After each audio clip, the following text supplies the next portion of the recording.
Hey everybody, it's Rob from Flailthroughs. This is Gundam Battle Operation 2, and this is a request for Marvelous Flim, who wanted the Gelgoog Jaeger in Imperial Stormtrooper colors from Star Wars. So he said Stormtrooper white, but of course, if you're a Stormtrooper, it's not just white. There is a little bit of black there for from the undersuit. So I've got a little bit of black trim on this just to break up the white and to give that Stormtrooper impression.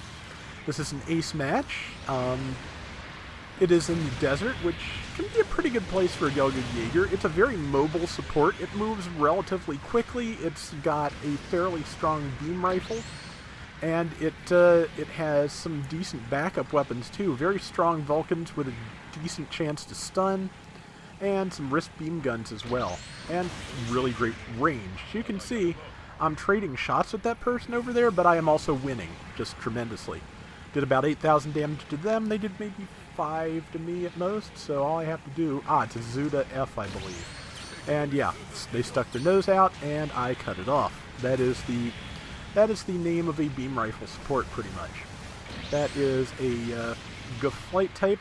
I believe it's the actual flight type and not the flight test type, which means it is the one most dangerous to me, the raid.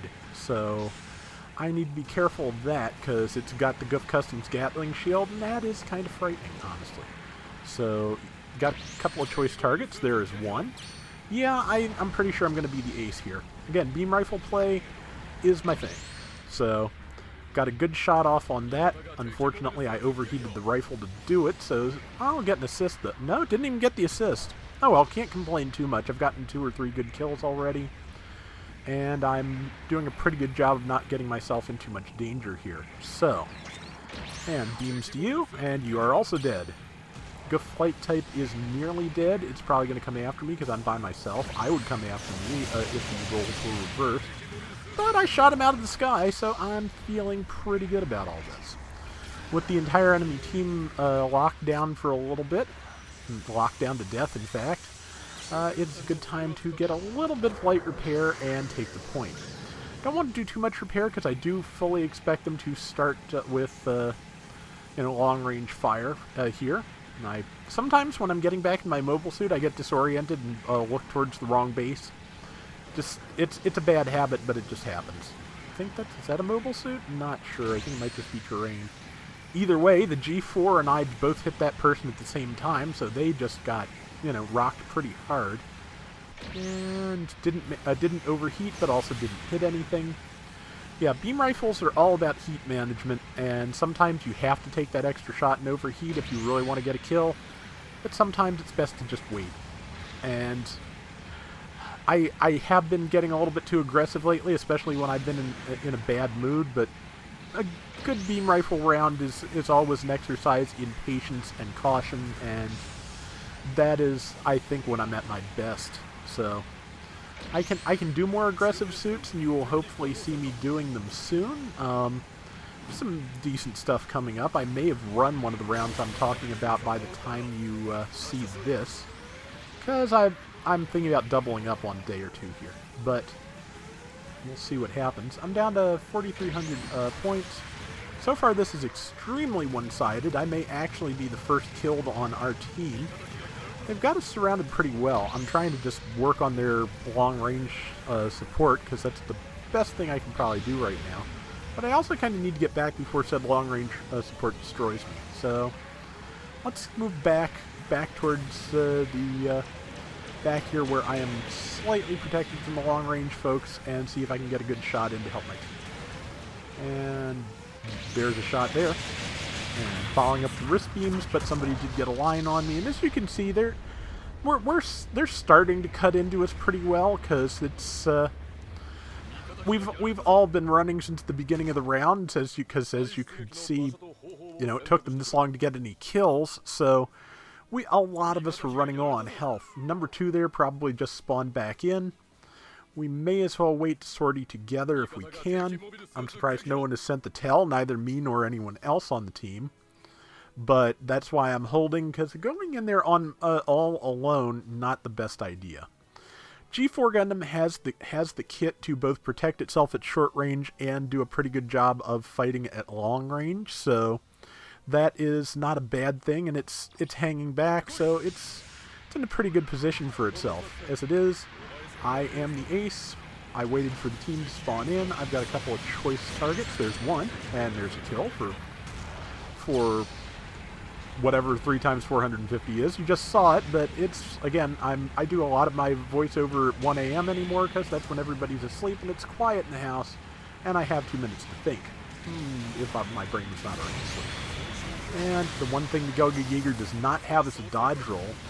If it gets to like level 5 or 6, which is where new skills tend to come in, if mobile suits are going to get them, I would kind of love to see it get a dodge roll at those levels, because I think we don't have any supports with a dodge roll yet, and I think we could do with one. But I think at those levels probably the Jaeger would be justified in having it. Let's see, I'm not sure who got me. I think it probably was that Zuda F I was trying to pick off. Yep, but I should have really gotten to cover and repaired or something, but as it is, we've still got a lead. It's not a huge lead, 2,300 points. I kind of feel like we could be focusing the enemy ace a little better, but we are winning, so it's not a big deal. And it's a good flight type. It is kind of hard to focus on, but I actually probably can do a better job of knocking it out of the sky than most of my teammates. There's another kill. Again, Jaeger is really good. It's really good at long range, it's good at medium range, and it can protect itself relatively well at short range because it does have balancers. It's got some good stuff going. And again, just great raw damage with that beam rifle. So yeah, it is a great mobile suit, and it is very usable at any cost where it's available. See, it just took a pretty good beam to the face, but it was from a G4, not a G5, so it can't hit me as hard as its cousin could. And ow. He's doing a pretty good job, though. Was hoping he'd use his melee, but he did manage to bait out a tackle on me. So they're going to catch up a little bit here because they're probably going to kill me. No, not quite. Looks like the Zuda F might have hit his ally instead of me. But I am just going to run away because it is better if I don't get killed. Just kind of zigzagged over the hill because it seemed like the best way to keep them off my back, but here I am, and my teammates are elsewhere, and nobody seemed to notice I was in trouble. I also don't think I bothered sending the help tell, which, my mistake, because I'm sure everybody assumed that somebody else was there to help me, which happens. But I'm not going to have time to respawn. We've got a minor lead. It will go up to a slightly better lead if that Goof Flight type drops, which it looks like it ought. And I think we're going to get this. I hope so. Yes, we did. They got a kill at the last second, but we got the ace at the last second, so that means we've got it. And yeah, I think I did pretty well there. That is the Gelgoog Jaeger in Stormtrooper colors, which I think came out very nice. And hope you like it, Marvelous Flim, and thank you as always for supporting me on Patreon. It is much appreciated. 7 kills and 3 deaths is not bad. And that is going to do it for today's Gundam Battle Operation 2. We will be back soon with more, and until next time, everybody take care and have fun. Later! But no, one of the possibilities I'm really just looking most forward to at the 600 point cost range is we should be getting some high-level mobile suits there, and I'm just kind of hoping we do see some interesting new skills added to existing mobile suits that could just kind of change things up, because I was like that in Battle Operation 1 when things would get new skills at higher levels, and there's a couple of places in here where it happens, like the standard gym gets balancers, I think at level 3 or 4, which is nice, so I want to see more of that.